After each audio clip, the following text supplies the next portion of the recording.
What's up, everybody? And today we are reacting to Exploring the SCP Foundation, The Scarlet King. Now, I know I've already reacted to The Scarlet King, but this is a different series. This is the Exploring series, and that's literally the name of the channel. I've not watched any of their videos before. I've heard they're phenomenal, so I'm really excited to watch them. They also seem to have a lot of videos on things that I like SCP, Dungeons and Dragons, Cthulhu, all the stuff I enjoy. So this might be a channel that I become obsessed with in the near future. With that being said, I will leave a link down below to this original video. Make sure you go over there, send some love, go and like their video and subscribe to their channel and all that good stuff. That's very important that you do that. But before we get started, a few little announcements. Firstly, tomorrow's stream, Monday's stream, are now dedicated to military content. We're going to be playing some Ghost Recon on Monday, and while we're playing that, we're going to be talking all things military, getting fit for the military and all that good stuff. So stay tuned for that. It's going to be a ton of fun. Another cool announcement, which I don't even know if I'm ready to announce this yet, but I've been writing a little bit recently. Some kind of cosmic horror stories. And I'm thinking of putting them out there and letting you guys read some. I don't know how I'm going to do it yet. Maybe I'll just do it in Discord. Maybe I'll make a website or a blog and put them on there. Let me know in the comments what you think about that. Because writing is something I've become pretty obsessed with recently. But anyway, let's shut up and let's just quickly react. Well, I'll say quickly, it's 17 minutes long. Let's react to Exploring the SCP Foundation, The Scarlet King. The Scarlet King. Ooh. Extraterrestrial. First of all, in fact, I'm going to rewind it from the start again. It seems like this channel is going to be one of them that has some really, really cool artwork, and I'm all about that. I'm all about that. That picture all at the start there, horrific. The Scarlet King. Extraterrestrial and extra-dimensional threats border on the commonplace in the SCP universe. Yep. And the SCP Foundation spends a great amount of time, effort, and resources containing, or at least preventing, these threats from wiping out our existence. There are entities within the SCP universe that we would liken to gods, some of them contained by the Foundation, and some of them not. This is actually one of the reasons why I prefer reacting to stuff like the Scarlet King more than anything else, is because there's like a mythology behind it, kind of like Cthulhu and stuff. There's deeper layers to it, and I really enjoy that. And he's already touching on that. He's already like, these are extra dimensional beings, you know, they're like gods. He's already touching on that, and if he's gonna continue in that aspect of the mythology of these stories, I'm gonna become obsessed with this channel. I know I am. But one of the most mysterious and potentially world-threatening is the Scarlet King. The Scarlet King is one of the older concepts on the SCP Wiki, but is one largely wrapped up in an air of mystery, with hints of his true nature spread across the site. Due to the lack of canon within the SCP universe, ultimately the Scarlet King is whatever you believe him to be, but I'll go over some of the myths and perspectives related to this eldritch figure. He says eldritch figure, which is pretty cool because you know what he's touching on there a little bit. I'm wondering whether the myths and stuff he's going to go over are just like theories that are not actually on the wiki. And if so, are they classed as canon, or are they just like what people come up with? I hope he kind of defines that line a little bit there. To begin with, we have to go back to where it started, with SCP-231. On the surface, SCP-231 is a young girl, designated 231-7, who is pregnant with some sort of entity. Okay, yeah, we know about this, don't we? Her and 6 other young girls were found in a police raid on an organization that called itself the Children of the Scarlet King. Each of the girls were pregnant, and 24 hours after the raid, one of the girls went into labor, giving birth to something unknown, which caused hundreds of casualties. The Foundation took over, containing the other 6 girls. These pictures are so gruesome, but I love it. I feel like this story is very reminiscent of Cthulhu in a way, where there's this interdimensional being that has basically a cult kind of obsessed with it. I don't know much about Cthulhu, but what I do know is that it gets really, really dark, and I wonder if this kind of is inspired by that story. But despite their best efforts, each of them expelled increasingly dangerous and horrific entities, the girls dying in the process. Yeah. Now only SCP-231-7 remains, and it's the Foundation's belief that if she ever gives birth to whatever's inside of her, it would result in the end of the world. Thus, they instituted daily administrations of Procedure 110 Montauk, believed to be one of the most horrific and cruel processes the Foundation has ever concocted. What it actually is largely a complete mystery, but there are some clues in the documentation. The procedure is performed only by D-class personnel, but specifically non-violent criminals to avoid any of them accidentally killing 231-7. This is so weird. The girl has to be awake and aware of the procedure, and other personnel assigned to the project are routinely swapped out due to the psychological stress, I bet. with many of them given memory-wiping amnestics to forget what they've witnessed. Additionally, 231-7's memory is also routinely wiped in order to prevent her from becoming accustomed to the procedure, as it seems it must be continually horrifying in order to prevent labor. I love when there's a big link between all the different SCPs. When there's just a single SCP, sometimes it works really well, and I like that. But where SCP shines for me as like this kind of mythology is when there's an overarching story and when they're connected. That's really when it shines for me and when it really grips me. A great amount of discussion has gone on about Procedure 110 Montauk, but ultimately it's left up to your darkest imagination.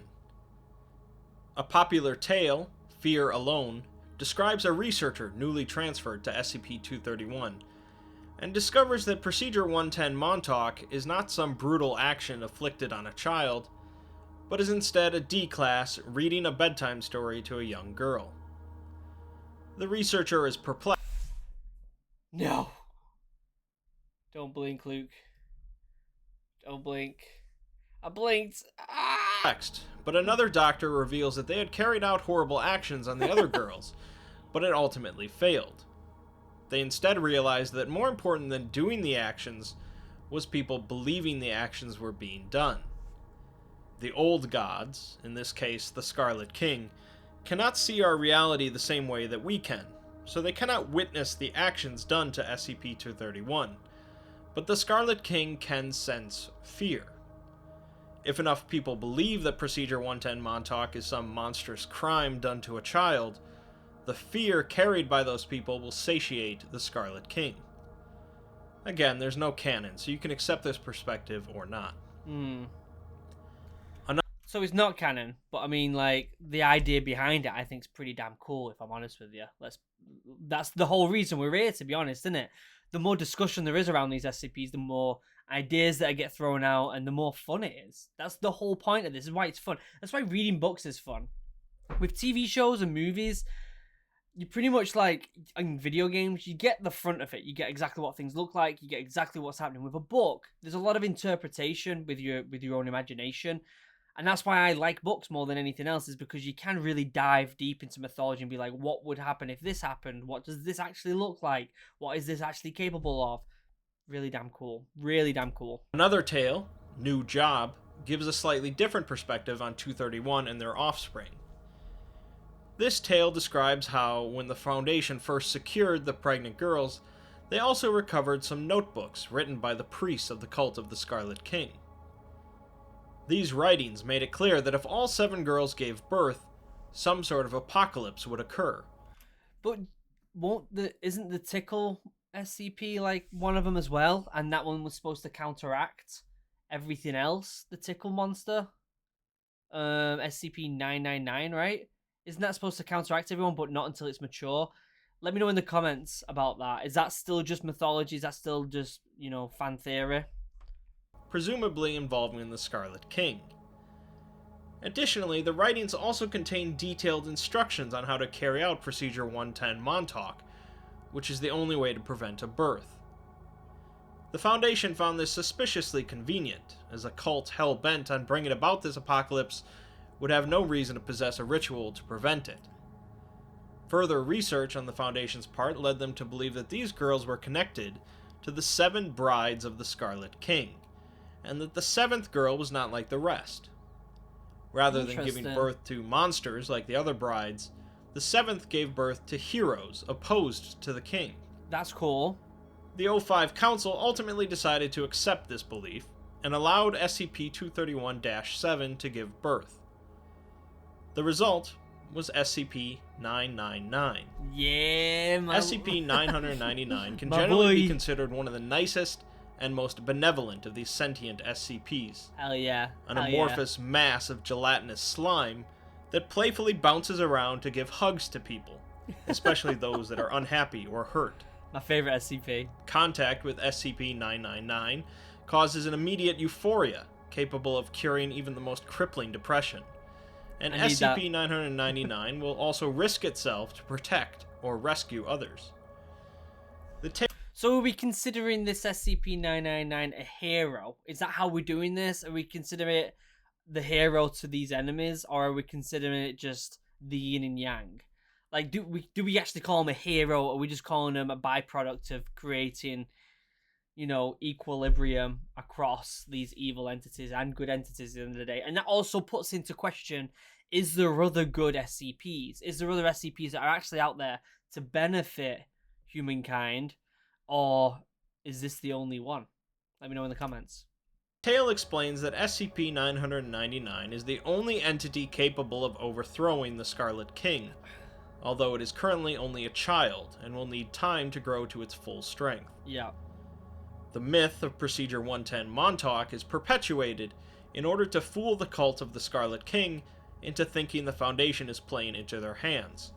I wish I could draw like this. I really do. Like, it's so cool. But eventually, a battle will commence between 999 and the Scarlet King. If you believe this tale, at least.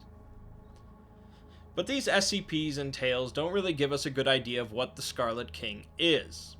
For a decent perspective, we can look at the tale titled Dust and Blood.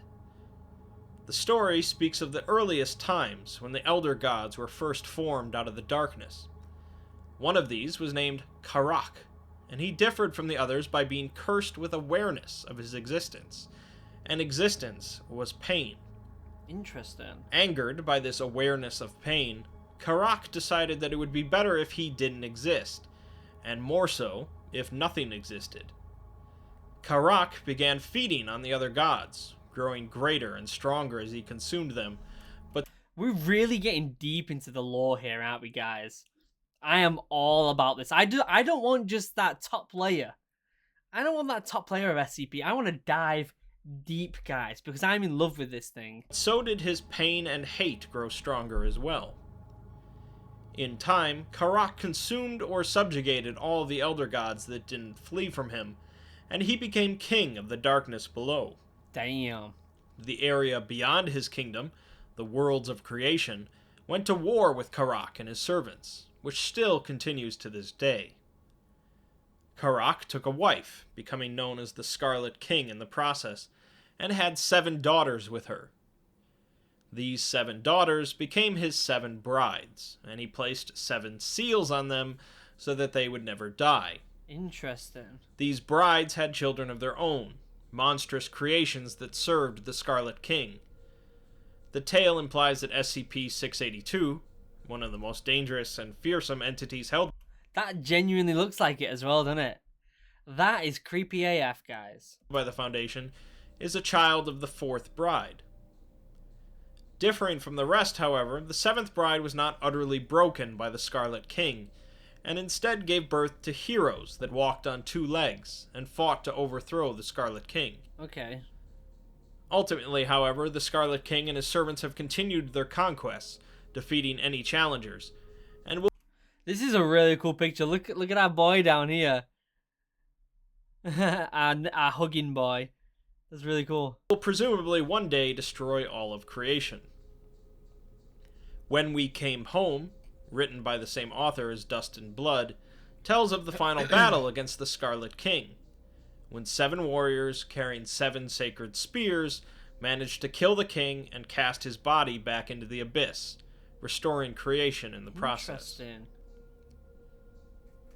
I'd be remiss if I didn't mention SCP-231-7, an entity that many perceive to be at the very least related to the Scarlet King. The author of the skip, Dr. Clef, has said that it was not written to be related to the Scarlet King, merely reminiscent of it and SCP-231, but it's open enough for people to choose to believe what they wish. SCP-231-7 is a massive, primeval entity located in an alternate universe, and known to be a devourer of worlds. I want to know more about that one. I love the fact that people are connecting them all together, and it doesn't necessarily mean this is in the wiki. In fact, I don't think this stuff is in the wiki, but it's as if SCP has grown beyond itself to the point of it's become this this way of storytelling, this way of people to put together ideas and come up with their own mythology, and I absolutely love that, and I'm totally on board with it, guys. Totally on board with it. And this is why I want to start writing more and write these blogs and stuff, because I want to create my own mythology, if I'm honest with you. Take a long time, and I'm starting with something really small, like a few short stories, but this is along the lines of what I love. This is what I'm obsessed with. This entity was a grave threat, and was finally captured by an order of mystics, who crafted 7 chains from the bones and sinews of the Devourer's 7th bride. A lot of number 7s in here. 6 of these chains are currently broken, with the 7th likely to break within the next few decades. The Foundation has no means of fixing the chains, and no means of preventing the Devourer from entering our world once freed. Why though? A fake ritual was created by the Foundation leadership in order to suppress fears that they cannot contain the entity. This ritual incorporates various religious elements as well as phrases related to the Scarlet King. As this ritual is fabricated, there's no real evidence that 231-7 has any connection to the Scarlet King, but a popular theory connects the 7 chains to the 7 girls from SCP-231. Yeah, that makes sense. And when the 7th girl gives birth, the final chain will be broken. Okay, so that's where the connection is with the 7s. Okay, Finally, I like that. there is Tufto's proposal for SCP-001, titled The Scarlet King. The proposal describes the King as a largely unknown entity that exists in a number of dimensions simultaneously, but for whatever reason is unable to enter the prime dimension, that is, our dimension. The Foundation believes that the Scarlet King has been attempting to break into our dimension for hundreds of years, and if it ever succeeds, will cause a drastic alteration of reality or eradication of human life. This is very cosmic horror-esque. And I like that aspect, especially the aspect of the unknown. That's something that's really creepy. Like knowing that there is other things out there in the universe, right? It's a given now at this point. But that unknown can throw us off to things that we literally don't know about, that we're completely unaware of, that could be way more smart, way more powerful, way more scary than we can ever even imagine. And that's where the horror, that's where the cosmic horror comes in. And this is exactly that there could be these type of beings out there. Despite this threat, however, the Scarlet King is given the object class of safe, and the description states that containment is unnecessary. Interesting. The reason for this, of course, forms the bulk of the proposal, and is a bit more complicated than an average skip. The proposal also mentions SCP-231-7, and that high-ranking personnel are to be informed that it is in fact the Scarlet King. Okay, quick question though, when it comes to this artwork. I love it, it's amazing, but with SCP being a secret organization, why would they have a cup with the SCP logo on it? Surely they'd be trying to, like, stop any type of branding or anything at all. They don't want to show that they're working at SCP. Why would they have them cups? Although the truth of that statement is unknown and likely dubious. The remainder of the proposal consists of a large number of lengthy documents and interviews, and I won't take up time going through them individually. To summarize, the proposal is focused around Dr. Robert Montauk, the project lead on SCP-231, 231-7, and the Scarlet King. I think I've heard that name before somewhere. Montauk has been working on studying the Scarlet King for decades, and has come no closer to truly understanding what it is. I've heard that name before. Montauk begins interviewing the leader of the cult that the SCP-231 girls come from, who turns out to be a fairly cryptic individual. One notable thing he mentions, however, is that there are 3 laws which must be understood in order to understand the Scarlet King. Okay. The law of blood, the law of concrete, and the law of howling. I think we've The we've Law heard of this Blood before. was enacted by the Scarlet King, and it represents his rule, filled with hatred, cruelty, and an iron will. It is the old way of things, armies of slaves, blood rights, and chaos amidst order. The Law of Concrete is the inverse, modern civilization, where everything must be studied and understood so that it can be described, categorized, and filed away. The Law of Howling is the tension and clashing between these two opposites, and it is here that the Scarlet King takes form. The Scarlet King is ultimately an idea, but the tension between the pre-modern and the modern, the difference between the accepted and the understood, is what allows him to exist. That makes sense. I think they touched on that in the last video I talked about with the Scarlet King, or the last video I reacted to. The thought that the Scarlet King is actually an idea is also just as intriguing as it is if it was an actual entity, because we can get into this into another video, but what are ideas at the end of the day, apart from things that are actually going on in your mind, and what constitutes as real and not real? If it's in your head and you're thinking about it and you believe in it and it's an idea, how is that not just real as some other things? Which we won't get into. There's a whole other thing to chat about. I could dive deep, guys. I could talk about this stuff all day, but let's carry on reacting. Perhaps most interestingly is that the SCP Foundation itself is what caused this to happen, as the Foundation's drive to understand and categorize everything, in this case the Scarlet King, created the tension between what was previously just accepted, and so they created the Scarlet King. If SCP-231-7 gave birth, it would allow the Scarlet King to enter our dimension, and so Procedure 110 Montauk exists. Yeah. Interestingly, the specifics of the procedure don't actually matter, so much as the fact that the procedure was created not out of scientific understanding, but out of hate and rage from Dr. Montauk. Right.